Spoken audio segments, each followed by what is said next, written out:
Hello everyone, I am Professor Amit Jadhav. In last lecture we have started with the email forensic, but there was a little interrupt in yesterday's lecture, so today we again start with the email forensic. So as we know that the email is very crucial part of our day-to-day life. Everyone use the email for sending their data from one location to another location.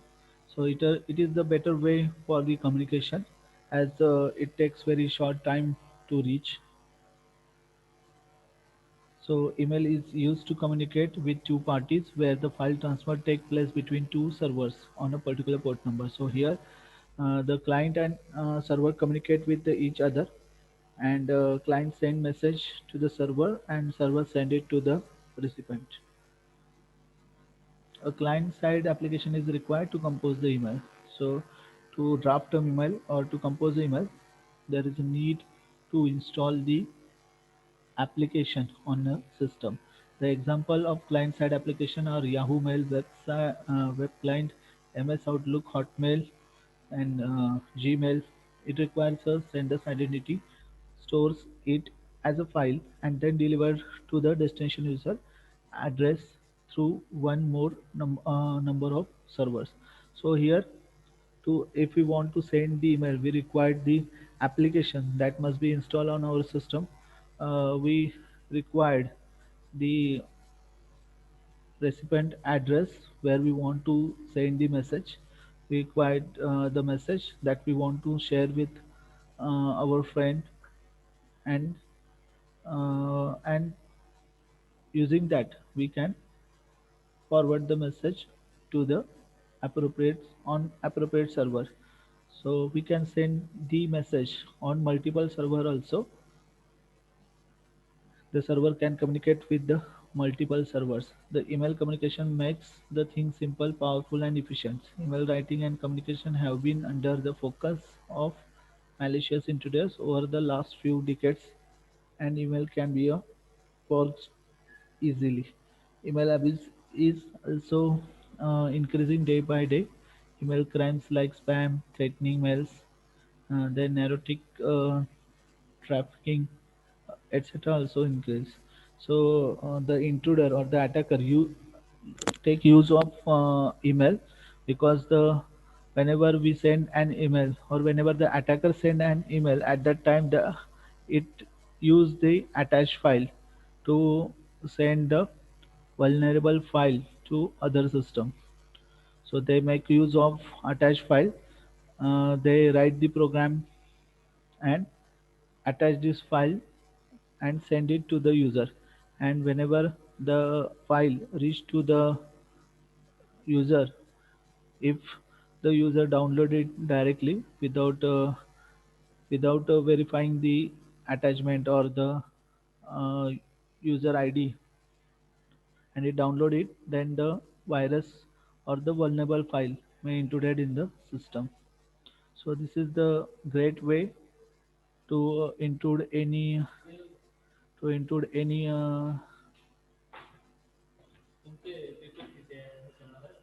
एक minute. Okay. So email clients and server. Email client message is made up of two parts, that header and body. The header contains the information about the email origin, like address, from where it comes, how it reads to the destination, and who sent it. The body contains the message and attachment, if any. So whenever we send the email to another client, it contains the mail contains two parts. First one is the header and second one is the actual message. The header contains the information regarding the email, and the body contains the actual message. And if we send any attachment, then attachment is there. Many organizations have their own mail service. Most of the in organization use their own mail server where they can configure the users. Some users dials for the internet service provider. When this user sends the mail first go to the ISP server, and then ISP send that mail to receiver's mail server. So this is the method that use whenever we configure email. at our own organization.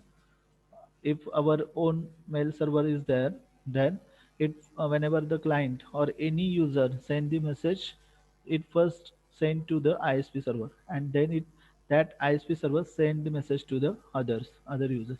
The message stays on the receiver server till the recipient receive it. An email server is a computer which runs Unix, Windows, or any other operating system. The server contains software to manage the transmission and holds the message. So here the message stays on the receiver server until the recipient receive it. So whenever the user send the message, it reach to the recipient, and until the receiver receive that message or read that message, it stays on the system. And this software or this server we can configure using Unix operating system or Windows operating system. When we investigate the email crime, the internal corporate emails are easy to trace. They use universal naming convention coupled with the central authentication and controls. So it make easy to find the sender and receiver email. So if we configure our own server through email, then it is easy to find out the any intrude in a system, because its restriction is very, so there are users are very few, so it's very easy to handle that situation. बघा जर आपली organisation मध्ये जर आपण स्वतःचा server जर configure करून जर आपण ईमेल यूज करत असो, तर त्याला नंबर ऑफ युजर्स कमी असतात. आणि जर एखादा इंट्रुडर त्यामध्ये जर काही त्यांनी इश्यूज केला किंवा एखाद्याचा ईमेल वगैरे हॅक केला, तर ते आपण इझिली फाइंड आउट करू शकतो, इझिली ट्रेस आउट करू शकतो. Because the limited number of user, ते जर युजर जर जास्त असतील तर मग it's difficult to trace out the intruder. The email client performs the task like listening the message in mailbox by displaying the message headers as well as the time and date of the message. It also tells the senders and the size of the message. The client can view the compose or delete the message. So whenever the receiver receives the message, at that time it comes to know the size of email. Whenever the sender send this message, at what time, date, all the size of message, any attachment is there or not, all the information we get. The email server is having the list of all the accounts. If it have the text file for each account. When person clicks the send button, send to send the mail, it passes the mail to the mail server with sender and receiver name and message. The server formats this information and appends it to the bottom of the recipient text file. To interact with the server, the following email protocols are used. So whenever the client send the message, it first sends to the server, then server forward it to the recipient. Whenever the server get the mail, at that time it get the information like recipient address, then the any attachment file, then IP address from which the mail gets sent, all the information the server gets, and it forward to appropriate recipient. And whenever the recipient receive this message, it get the message. If any attachment is there, then it get that attachment and all the other information like the sender name, sender ID, then email size, and any other details the recipient get. So there are different protocols that use for sending email. First one is the post office protocol, that is POP. It stores the incoming message. So the POP protocol is used to store the incoming messages only. Then IMAP, that is Internet Message Access Protocol. IMAP, this protocol stores all the messages. Copies of incoming and outgoing messages are stored on the server or workstation or both. So IMAP is the server that used to store incoming as well as outgoing messages. Same like that, the Microsoft Mail API is there. It is also protocol work to store the incoming as well as outgoing messages. Then HTTP, it's a very famous protocol used to send the information from one server to another server or from server to client in web basic format. Then SMTP, Simple Mail Transport Protocol, it is also used to send the send and receive the mail, and it uses the protocol TCP port. It uses with the port number 25. Then next one is the email analysis. So email crime investigation or analysis contains the following thing. So whenever the email investigation is done, it follows these 7 steps. So let's see one by one.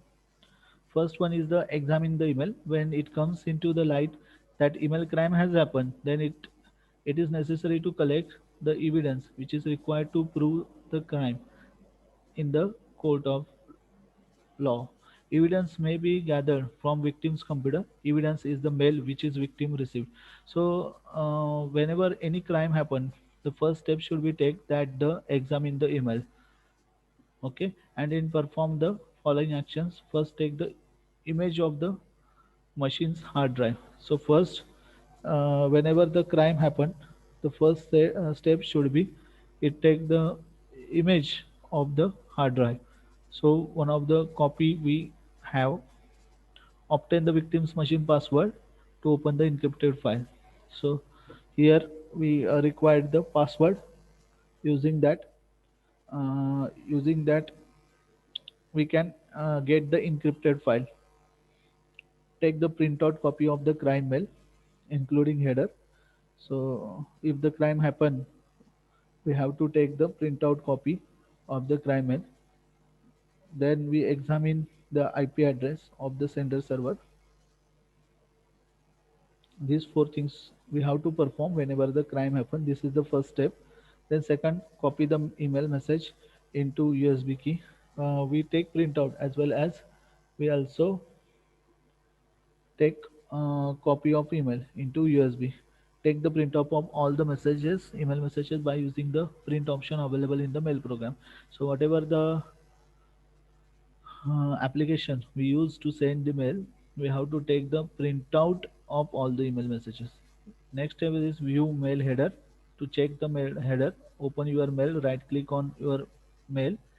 After right click, menus will display.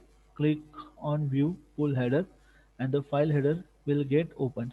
So here we right click on the message and get the all the header information. Examine email header.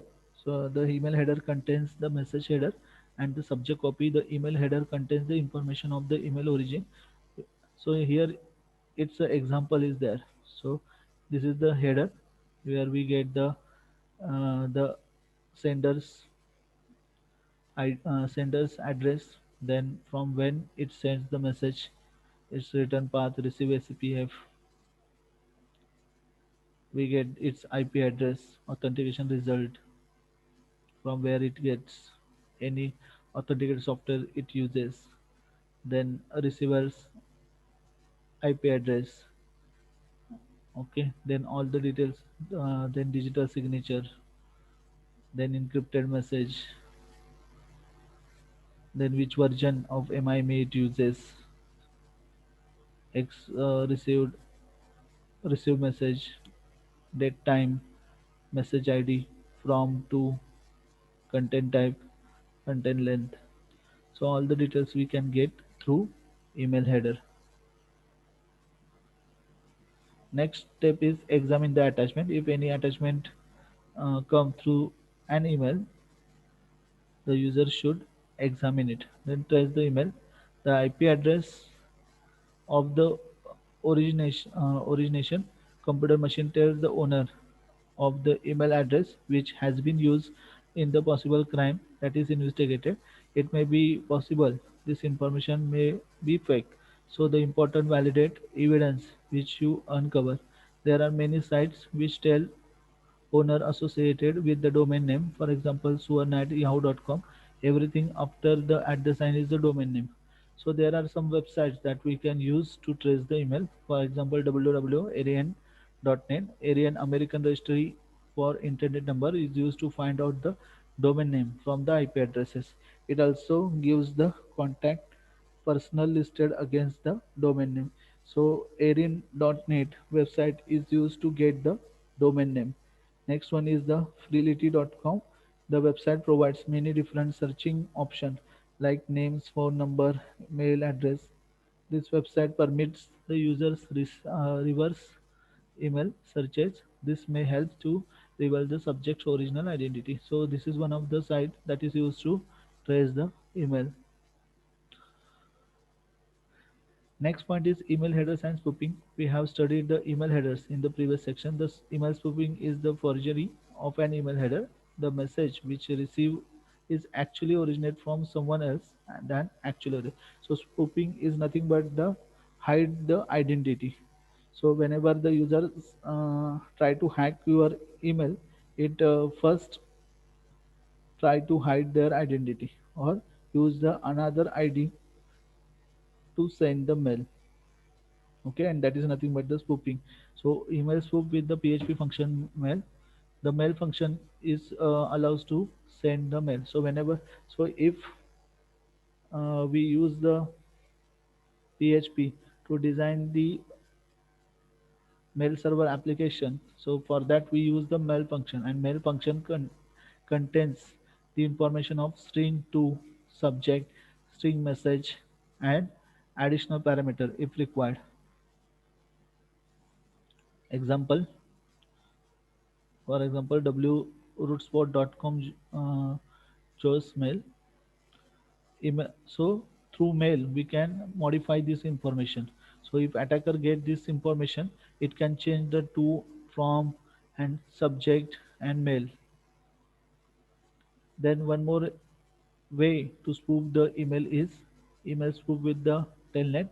So on command prompt, the hacker type telnet25 and it types mail from and recipient from. It can modify it.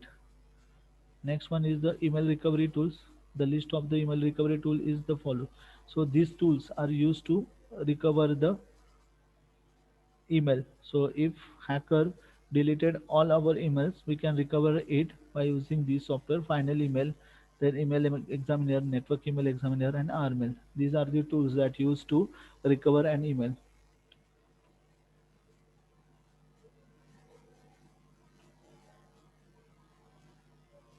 So next point is law against.